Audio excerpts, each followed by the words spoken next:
What's up, everybody? Welcome to Motivation Edge, my self-awareness series, a place where I hope some of my experiences, some of my insights from my own issues in life may help some other people get themselves out of the emotional state and to live a more positive, happy, present, and objective life. It's difficult. I've done a bunch of different attempts at this one because it's not as easy as just saying something. Like with the first installment, we talked about the need for change, the ability to see yourself and just say, look, I'm a mess. I got to fix something. The second is identifying triggers and patterns of thinking, things that make it difficult to get out of because we're so accustomed to a way of doing things, a catalyst, a reaction, and then an emotional time frame where we are in a state. And I always say wisdom is not the ability to be positive all the time, or how these different, fake, or I would say fake ways to look at life. But I'm so positive. I don't believe that's a feeling. But mine is the ability from event to healing that you're not overthinking or going crazy. And that's what I didn't mention when I was trying to do this the first time.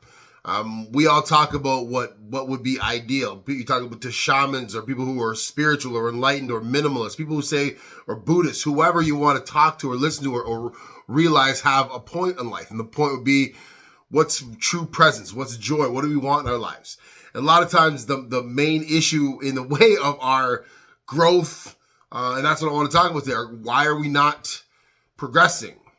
A lot of us just don't have the fortitude, don't have the knowledge, don't have the understanding of ourselves. Some people have actual chemical issues in their mind that I can't really go into. I don't have any background on actual psychiatry. But there's so many ways. You kind of just start with the first one. How do you not think? Someone who's a spiritual teacher would tell you, just stop thinking. You're overthinking, the literal addiction of thought. And then you say, okay, I always know, at least from when I was going through it, I read that it all made sense to me. But the strength of my conditioning was so strong. The strength of my triggers towards bringing me back to a negative place were so strong. So you say, okay, my goal should be to stop thinking. I thought when I was trying to do my own iteration of whether it be spirituality or just growing as a person is, okay, if I can just try to be present, sure, I'll meditate, I'll grow, I'll learn, I'll catch myself. But if I can soften the effects of all the other things, then it makes not thinking easier. Now, I'm not saying that's the best method. I'm not saying I should take over Eckhart Tolle as a spiritual teacher. None of that at all. I'm trying to interpret these teachings for my own life. And a lot of us have more passive mentalities. And some of us, like me, Arabs, or a lot of cultures, we have a fire to us. It makes it a little harder. Now, I don't have that factually based, but for me, it was harder. So some of the reasons quickly. So let's just say the goal is to be present. The goal is to not overthink. The goal is not to be diseased, essentially, by the drama of the mind, the devil in your head that's telling you, screw that, or creating drama or negativity. So you say, okay, that's the goal, to get that down. Why are we not getting there? Well, the strength, let's just say you're in that unconscious state all the time. So that whether you're overthinking or whether you're in a negative pattern, you guys all know, when we're in a bad mood, we tend to take things differently, right? Things that come in go out worse. So sorry, I'm just having a tough day, right? You have to apologize for being a jerk, right? So think of that bad, I did the last time too, all these quotes. The bad mood, think about the bad mood is something that can last for a minute, a day, a week, a month, or years, or you're naturally in that state. So you got to think everything comes through there, right? And it's obviously not going to be perceived in a positive light. And in that state, you can't be present or, you know what I mean, living peacefully when that's the state. So you're obviously going to be overthinking. Oh, that stupid jerk, whatever. Oh, you can't believe you did that. Person on the street, car, oh, screw you. Like you're in that state, you lived it. So how do you get out of that state? Well, you start looking at things if you want to see a better, clearer way to look at your life. So so let's say the people you're hanging around, or your boyfriend or girlfriend, or your habits, they continue to cycle you back, right? Like I know a lot of people, and I did a speech about this a couple months back, and I was talking about how you don't know your demons. If you don't know your demons, alcohol, drugs, certain types of people will constantly bring that stuff out of you because you haven't worked on yourself while you were sober.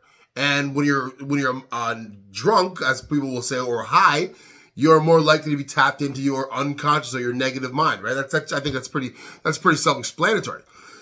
So if you're not able to actually see the need to erase yourself from those things until you get to a place where you can see the catalyst, see the trigger, see that you're going to constantly be brought back to it, right? And that makes it tough for a lot of people.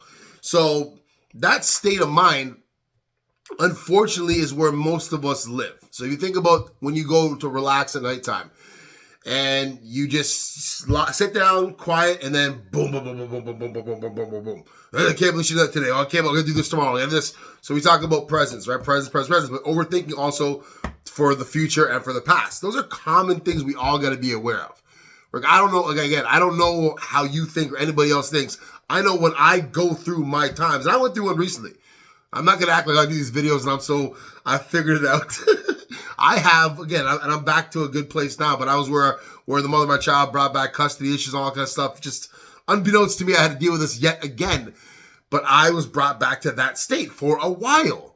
And I'm telling you, because I haven't figured it out yet. I'm just figuring it out every day better, that it brought me back to that state where I almost was just, it takes a lot to get over it. So the next part of this is the fortitude required to actually push through it, right? So we're in that state, we overthink, we have the stuff, we know we have triggers, we know we have things we need to get away from, but that state itself, you're not feeling, and I always equate to the feeling of having to apologize or take accountability for something. Do you know that pride feeling? Be like, you know what I mean? That feeling, that's the feeling you have to be able to get over. In that, it's difficult to apologize. In that, it's difficult to take responsibility and say, I'm sorry. It's also difficult to just say, I don't want to feel this way. And that's where you start undoing the crap that's getting you to a point where you're mentally all over the place. You're overthinking, you're just angry at the world. It's almost an acceptance, a surrender. They use these words in some of these books we all read. Because it's like, you know what? I don't want to feel this way. Oh, can't believe she did that? No. Oh, is just life so unfair? No. Oh, I can't believe the world's like this? No. And you bring yourself back to that. And now there's not one way for any of these things. And I've tried this video many, many times before I'm releasing it. I'm going to release this one because I think that's part of it, the confusion of it all. This is not a one size fits all. If the goal is to be present, the goal is to live peacefully, the goal is to have joy, then the goal is to understand, okay, you want to decide, I want to be better. How do I be better? Catch yourself, catch your mind. Okay, how do I do that? I practice catching my mind. I practice catching my thoughts. I practice seeing the patterns like we talked about in the second installment. And to know that you have to get over stuff or be disciplined in the mind, or every time you catch yourself, I promise you this time, and you guys will hear this if you listen to anybody from any walk of life when it comes to mental growth, each time you catch yourself, it makes it easier next time. I told I was talking to my niece and nephew probably like 6 months ago, and I told them, say we could get lost in our mind 300 times a day. We get lost thinking, this stupid world, that I can't do this, and my money this, and my problems. Each time you catch yourself, maybe next day it's 250 times. This is terrible advice, don't get me wrong. But I'm saying the quicker you catch yourself each time, the better you get at it. And I plead this to you guys, not because I'm trying to prove how smart I am. I'm telling you guys, from the state of just being in anger and angst and worry and wake up in the morning, thoughts go for the night before, to that peace, that ability to catch yourself. Like me, my red flags come within minutes. Like, don't get it twisted. I'm not walking around humdigging, whistling. I still got hate in my heart and anger issues and all these things, but my mind's like, bruh, we're better than this. And the quicker you get back to that presence, that joy, that's where life is. So I'm going to leave you guys there. Thank you so much for taking the time. Installment 1's online. Installment 2. Installment 4, but some better methods will be up soon. My joy is sharing this stuff. My joy is seeing my daughter learn this stuff. And my hope is for all of you that you get something from it. You take on the challenge to realize this is our life. This is one day of my life that I may not get tomorrow. Right? I may not. So I'm not going to sit here and bellyache and whine and act like the world owes me something. I'm going to take steps to make sure I'm at peace, I have love, and I have self-awareness. Thank you very much.